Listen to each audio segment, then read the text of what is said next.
Good day. It is August the 18th, and today we continue in Nehemiah 2, doing verses 9 and 10, and Proverbs 18. Remember, if you'd like to be tagged when I post these videos, or if you have any questions, comments, concerns, suggestions, complaints, or anything else, you may reach me through 810-242-2997. It's 810-242-2997. You can call, text, leave a message, whichever you like. Begin Nehemiah 2, starting at verse 9. Then I went to the governors in the region beyond the river, and gave them the king's letter. Now the king had sent captains of the army and horsemen with me. 10. When Sanballat the Hormite and Tobiah the Ammonite official heard of it, they were deeply disturbed that a man had come to seek the well-being of the children of Israel. So Nehemiah's journeying, and on the way he's showing the various governors his authority. Then I went to the governors of the region beyond the river, so he's going from governor to governor, that's probably along his line of travel, and gave them the king's letters. Now the king had sent the captains of the army and horsemen with me, so he had an armed escort, and this is also to show to everyone that the king was serious about him having the authority he had. When Sanballat the Horonite and Tobiah the Ammonite official heard of it, they were deeply disturbed that a man had come to seek the well-being of the children of Israel. Yeah, this is the first mention of opposition in Nehemiah. These people, there was extreme racism between the Jews, the Samaritans, the Ammonites, and everyone. No one liked the Jews. That's what happened. And the Jews didn't like very many people either. Proverbs 18. He that separateth himself seeketh his own desire, and snarleth against all sound wisdom. Yeah, that's, you want to go your own way. You don't want anyone, you want to take all the credit. You want to be, it's all pride and arrogance. 2. A fool has no delight in understanding, but only that the heart may lay itself bare.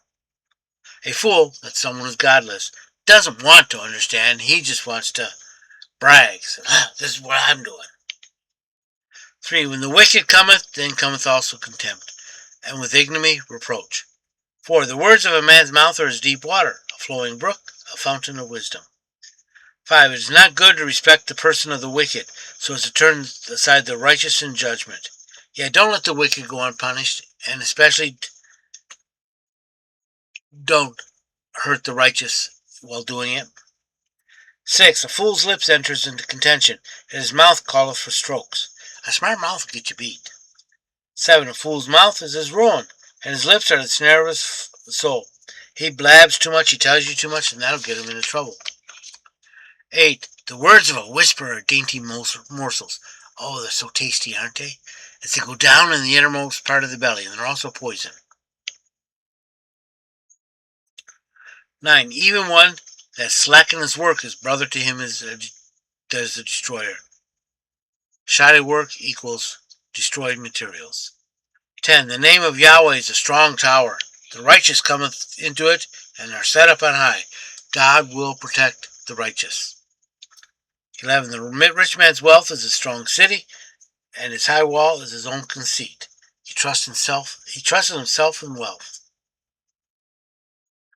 12. Before destruction, the heart of a man is haughty, and before honor goes humility.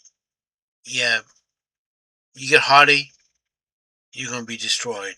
Once you become humble, then you get the honor. 13. He that giveth an answer before he heareth is folly and confusion unto him. Yeah, he's telling you the answer, and he doesn't even know all the facts yet. 14. The spirit of a man will sustain his infirmity, but a broken spirit who can bear it? A man's spirit will bear him through many things, many pains, many trials.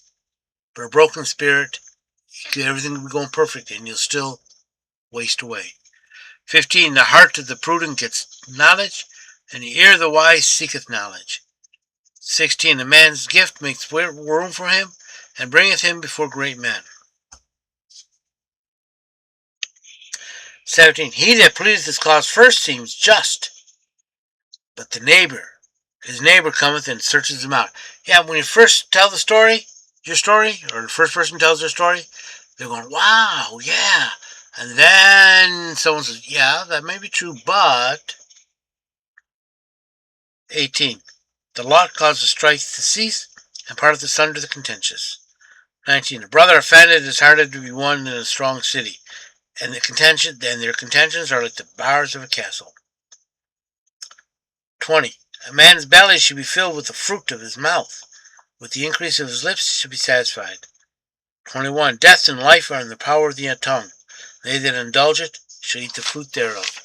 As you speak, so you shall receive. The tongue can hurt or heal, harm or mend, break or reassemble. It can give health or sickness, and can give life and death. So be careful what you say to others and how you say it.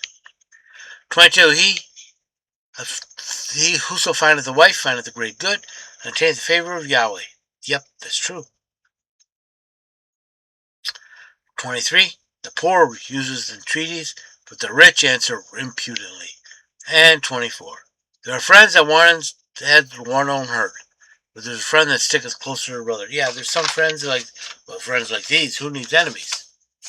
And others they say, wow, he's such a friend. I hope you've been blessed by this reading. May the Lord richly bless you. Remember, if you'd like to be tagged when I post these videos, or if you have any questions, comments, concerns, suggestions, complaints, or anything else, you may reach me through 810-242-2997. That's 810-242-2997. You can call, text, leave a message, whichever you like. Remember, Jesus loves you. So do I.